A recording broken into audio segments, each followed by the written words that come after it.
தேவனை மறுக்கும் மனிதனின் வாழ்க்கை மற்றும் நீதிமான்களின் ரட்சிப்பு. சங்கீதம் 14. தேவன் இல்லை என்று மதிக்கெட்டவன் தன் இருதயத்தில் சொல்லிக் கொள்கிறான். அவர்கள் தங்களை கெடுத்து அருவருப்பான கிரியைகளை செய்து வருகிறார்கள். நன்மை செய்கிறவன் ஒருவனும் இல்லை. தேவனை தேடுகிற உணர்வுள்ளவன் உண்டோ என்று பார்க்க கர்த்தர் பரலோகத்திலிருந்து மனுப்புத்திரரை கண்ணோக்கினார். எல்லாரும் வழிவிலகி ஏகமாய் கெட்டு போனார்கள். நன்மை செய்கிறவன் இல்லை, ஒருவனாகிலும் இல்லை. அக்கிரமக்காரரில் ஒருவனுக்கும் அறிவு இல்லையோ? அப்பத்தை பட்சிக்கிறது போல என் ஜனத்தை பட்சிக்கிறார்களே. அவர்கள் கர்த்தரை தொழுது கொள்ளுகிறதில்லை.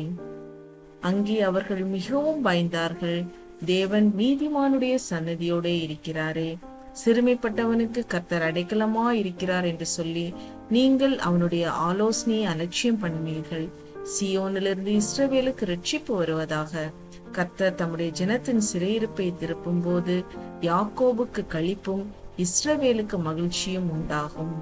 ஆமேன்.